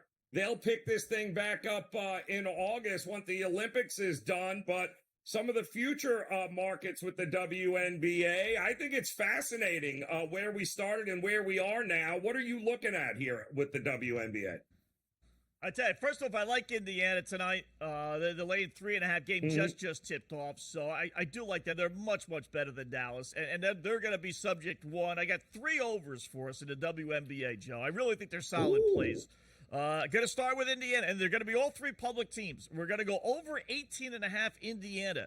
Now, they're 11-14, so they need to play a little bit better. Need to go 8-7, but they got 9 of their last 15 at home, so that's pretty good. And they're 10-6 their last 16 games. After they opened up 1-8 because they had a brutal schedule, they've been playing terrific. They're just and they closed with 8 of their last 9 at home. And I got a feeling the incentive to get to 500 at the end of the year, if they're not in a playoff spot, is going to keep this team absolutely motivated. Don't forget, they had the worst record in the WNBA last year. So finishing 500 for them will be a strong goal. And with this number, all you need to do is go 19-21. So I love over 18.5 Indiana. Like over Las Vegas, 27.5. They're 16-8 right now. They would have to go 12-4. In order to get to this number of 28 wins, but I think they will. They're 10-2 since they opened up the season 6-6. They really just weren't after back-to-back championships. And then take note, Kansas City Chiefs fans, they just weren't ready to start the season. But they're playing like the 2-time defending champs. So 10-2, they're not losing 5 more times. And then maybe the best one of all, Connecticut, over 27.5 as well. They're 18-6, which means they would only have to go 10-6, which means, they would have to go 9-7, Joe, in order for you to lose this bet. They are not going 9-7. They got more road games, I will say that, but they're 8-3 on the road. They only have 3 road games against winning teams, and they're 15-1 outside of the top 4. Them, New York, Las Vegas, and Seattle. 15-1. They've only lost 1 game outside of those teams, and they play 11 of those second half of the season. This team, there's no doubt about it. They're getting 28 wins. Absolutely. Yeah, they had such a great head start. I'm with you. I mean, the way it started with Indiana, too. If you'd have told me they had 11, 12 wins here by the time they took this little break before the Olympics, I would have laughed at you. Said they would have been lucky to have 5 wins the way they were playing early on, but that is a very, very gettable number right now, and that game is just underway now in Dallas. All right, Scotty, we used to, you and I, when we did in-game live prime time, every every Major League Baseball season around this time, we'd come up with these in-season win totals that adjusted from the preseason ones, and some of the numbers are so bad and so off, it was like taking candy from a baby. What are we doing this season now, in-game win totals here, Scotty? Yeah, I got some good ones here, John. I'll start with the best. I'll start at top, and that's Cleveland. No. This is just like take the mortgage, forget the mortgage payment for the month, take the mortgage payment for the year and bet over. The number is 91.5. All right, they're 58 and 37. That's 21 games over 500. In order for them to get to 92 wins, they would need to go 34 and 33. Again, they're 21 games over. How are they not going to play 500 baseball? Well, you may say they got a tough schedule the rest of the way. No, they don't. They got an easy schedule. In fact, they have 40 home games, only 27 road games, Joe. And at home, oh, by the way, Cleveland, the best home team in Major League Baseball. They're 30 and 11. I mean, how are they not getting to 92 wins? That number is disgusting, Scotty, on so many levels. I'm telling you, these numbers year after year, Scotty, at this time, I don't know what they're looking at, but there are glaring opportunities here in the win total market. We'll talk more about it here. Game Time Decisions continues on the grid.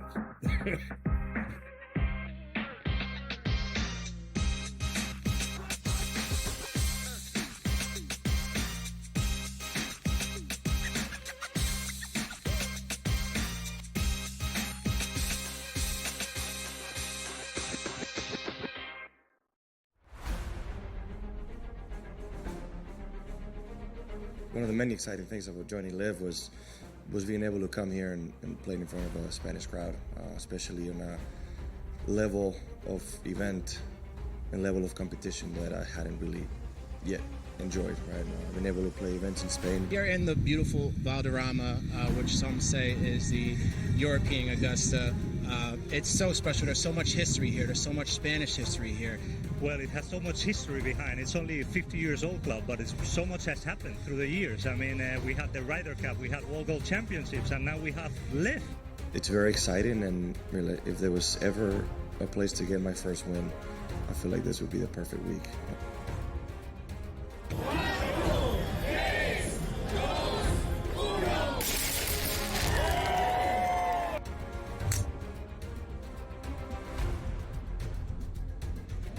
feel like when this wind at this golf course is so difficult that it's equally stressful no matter when or where you're playing it. But it was fun. It's always fun to be back home and be with the home crowd. It's always a joy to have this many people supporting me all day. It's so much fun.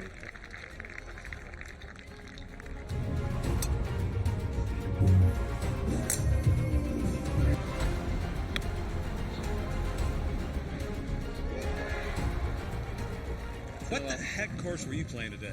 I don't know. It's brutal out there. It is brutal. I don't know. I just made everything I looked at, Jerry. You have those days. I suppose this was one of those days for me, so I really shouldn't. I really enjoyed it. Every time I stood over a putt, just felt like I could make it, and you don't get days like that too often, or certainly I don't. So, I relished in it, and I managed to hit a lot of good shots as well. So it was a special day.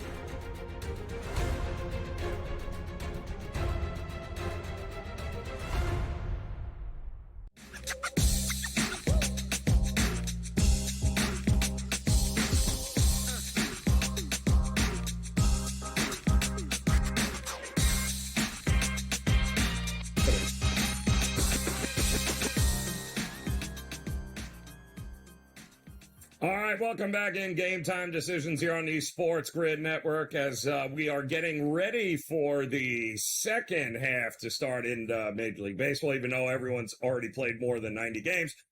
We do have some win totals here in Major League Baseball, some in-season win totals that are just head-scratching. They are each and every year. And nobody likes to tie up their money, Scotty Wetzel, from March or April through September. But if you can get in around July and know that you're in all likelihood going to have an opportunity to cash that out here by the by the middle of August like we did last year, I got no problem with them. You've already talked to Guardians and that number in game, which seems just absolutely ridiculous, given the fact that their win total and most of their games are at home at Progressive, which is a pretty good home field advantage for them. So they are, without a doubt, an over, what was it, 91.5 wins? Is that what we got with them? Yeah, 91.5. Unbelievable. Best home record in No baseball, and they're 30-11, and they got 40 home games, only 27 road games. So Milwaukee, similar number, 88.5, a little bit lower. So, but they're 55-42. They need to go 34-31 the rest of the way. They got 5 more home games than road games, 35-30, which is a good split. They play in the week NL Central, which is a ton of games against the Pirates and the Cubs and the Cardinals and all that other stuff. And they also have 12, on top of that, they got 12 games against Oakland, Colorado, Miami, and Washington. Now, how is this first place team not winning 34 out of 65 games, 34-31? I mean, Nope. Unbelievable. Seems easy to me. I think that whole division, because I love the Cardinals. The Cardinals are the things. I did not realize, but I just found out, they are, since the May 11th, Scotty, they have the best record in the National League through the All-Star break. So they went 35-22 since May 11th. Now, they started horrifically. They couldn't hit. They looked old. They looked slow. But you're talking about from the second week of May through the All-Star game, they went 6-14. They went 35-22. Yeah. How many more wins do I need from them in the second half here? Believe it or not, just 33. They only need to go 33-33 the rest of the way. I mean, how's this team again? You're right. That record 35-22. That's not just a good streak. That is. I don't know why we started 15-24. But we're really a 10-game over 500 team. So knowing that, again, how are they not playing 500 ball the rest of the way, right? And St. Louis is not going to be sellers. Not that at this point they would be anyway, but it's a baseball town. Right. There's no football. Anything they could do to help this team get into the postseason, they're going to do. So love the over 82.5 St. Louis as well. And then Texas would be the other over. They're 30. They need to go 36-30 the rest of the way, so they need to play decent ball. I'm okay with that. They do have 6 more home games than road games, 36-30, pretty good split. They got 29 games left against losing teams. So basically half their schedule's against losing teams, and they finish up with Toronto, Seattle, but at home, and then back-to-back road game series against Oakland and L.A. So their last 12 to 15 games are going to be pretty easy. So not quite as dominant as the other 3 picks, but I do think Texas is going to play a whole lot better, and I think they get to 82 wins. So I heard there's some moaning and groaning in the control room from Met fans here. You're not sold on the Mets getting over 82.5. You're going under 82.5 for the Metropolitans. Is that correct? Yeah, this is a classic Wall Street buy low and sell high. We are selling high, right? Mets are playing great ball. No 2 ways about it. Yep. But 82.5, Joe, they would have to go 34-33 the rest of the way. So about 500 ball. That's not asking too much, right? But 29 home games only, 38 road games. In the 29 home games, Phillies, Braves, Red Sox, Orioles. So those home games are not cupcake games. That's a pretty tough schedule they have the rest of the way. And they're playing really good now, which I think this All-Star break is going to hurt them. I just don't think they're that good. I don't think they're going to play 500 ball the rest of the way. They don't have that big-time stopper that's going to stop a 3-game losing streak from turning into a 7-game losing streak. So I really do like the under 82.5. And I like your look here with the Phillies under too, because listen, they're already 8.5 games over Atlanta. If the Mets are under 82.5, I don't trust Atlanta. So the Phillies by the end of August, it could be mailing it in, Scotty. I would not want to have to worry about this team trying to be competitive at the end of August, which it doesn't look like they're going to have to be. So what was the number? 101, 102? Yeah, 100.5. So they need to get to 101 wins. Wow. So they need to go 39-27, which doesn't sound that bad. But again, just like with the Mets, there must be an NL East thing, Joe. They have 10 more road games than home games left. Their schedule was front-loaded home games. Their home games, like the Mets, they got the Mets series. That won't be easy. They got the Yankees. They got the Astros. They got the Guardians at home. So those games won't be easy. And we know, no discredit against them, but they're basically a 500 team against winning teams. They've been benefiting, to their credit, against the NL, which has been a lousy league so far.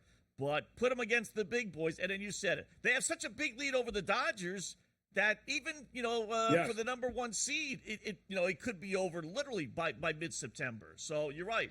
The lack of motivation to win these games with all those great arms, resting these guys down to stretch for the postseason, absolutely. So we're going to go under. I agree. And I know you like Texas to go over, which means you're absolutely going to expect Seattle to go under the 86.5 because I can't think of any team I trust less than Seattle to do what they are supposed to do. Not to mention that I don't see them making any moves at the trade deadline, so they're not going to improve on their 52-46 record here. So I am with you. I love all of those, Scotty, and of course you'll have more on that, plus this WNBA game underway coming up. Top of the hour, in-game live prime time. We'll close it out for him here on GameTime Decisions when we get back. Come back and join us.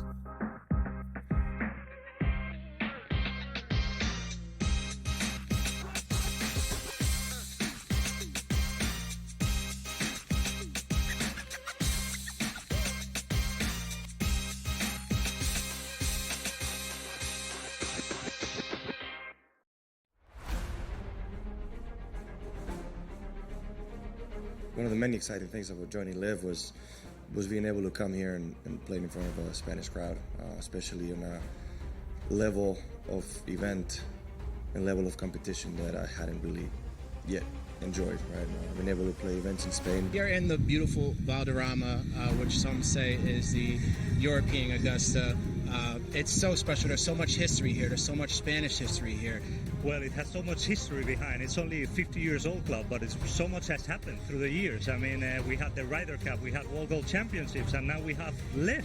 It's very exciting, and really, if there was ever a place to get my first win, I feel like this would be the perfect week.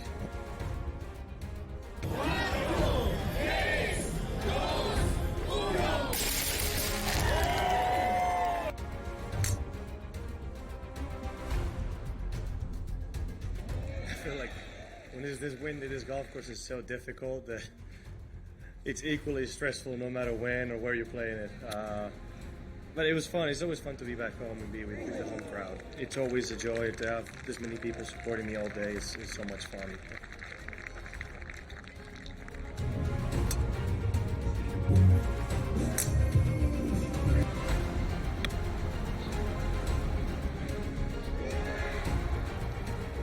What the heck course were you playing today? I don't know. It's brutal out there. It is brutal. I don't know.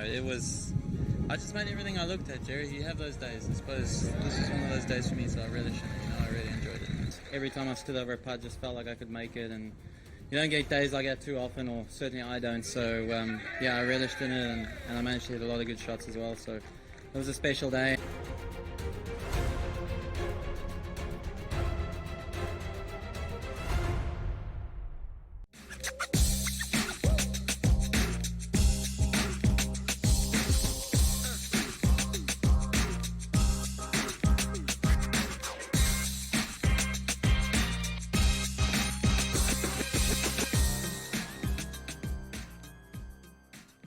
All right, welcome back in Game Time Decisions here as we look to close out this edition. In-game live prime time coming up here in just a few minutes. Scotty Wetzel and Dave Sherapan will have you covered as we get ready for the second half of the Major League Baseball season. It will be upon us before we know it. This Friday, they are all back in action, and a lot can happen in just a couple of weeks here, because once that trade deadline gets here on July 30th, there could be a number of very interesting players being on some teams that have a good shot, not only at making the postseason, but also a really good shot at winning a championship. I think we can all agree at this point that the idea that we should just carve the Dodgers name into the trophy was a little bit premature early on with their 106.5 win total this season here, where now, as Scotty Wetzel just told us, the in-game or in-season win total number has already dropped to 96.5. And here's the thing about the Dodgers, and no wonder why they are so adamant or are willing to spend the money against the Baltimore Orioles to get somebody like Tariq Skubal. As of right now, and let's face it, they're a good team, don't get me wrong, but they have 7 starting pitchers on the injured list here. Walker Buehler, Tyler Glasnow now, Tony Gonsolin, Clayton Kershaw, Dustin May is now done for the year. Emmett Sheehan, Yamamoto, and I believe in that final weekend of the season, they went out and got a Brent Honeywell off of waivers from the Pirates and had to start him in a bullpen game on Sunday. To say the pitching situation for the Dodgers is dire would be an absolute understatement here. And not just the Dodgers. The Dodgers have already used 31 pitchers this season. Let me repeat that. The Dodgers have used in their games 31 pitchers this season. And that's not even the most in Major League Baseball this year. You know who has used the most pitchers in baseball? That would be the Milwaukee Brewers. They have basically signed guys like Dallas Keuchel off the scrap heap to throw him out there. They have since, by the way, designated him for assignment. But it just goes to show you that the Brewers and the Dodgers, while currently sitting in their proper first place positions in their divisions, this is not a sustainable spot here unless reinforcements are coming back. And quite honestly, I don't know of all those pitchers the Dodgers and the Brewers have, I don't know how many are actually set to come back and can be relied upon for the stretch run. I mean, fingers crossed, they're certainly hoping, but think about that. 31 and 32 pitchers used by the Brewers and the Dodgers, and yet they are both in first place in their respective division. I just can't see that sustainable for either. I do think ultimately, and I believe the record in Major League Baseball for the most different pitchers used in a single season belongs to the Seattle Mariners. And so did the New York Mets in 2021. You may recall the Orioles in 2021, the Cubs in 2022, and in 2019, the Mariners. They all used 42 different combinations of pitchers throughout that season. You know what all of those teams have in common? Yeah, we weren't talking about them in October, any of them. And I just don't know how we're going to be talking about either of these teams. And I know it's crazy, but my goodness, I think the Dodgers are going to set the single season record for the most different pitchers used in a season. That record is 42. They've already got 31. I can absolutely see them using at least 12 more pitchers as they have no idea when they're going to get any of those guys back. They're hoping Kershaw will be the first guy back, but guess what?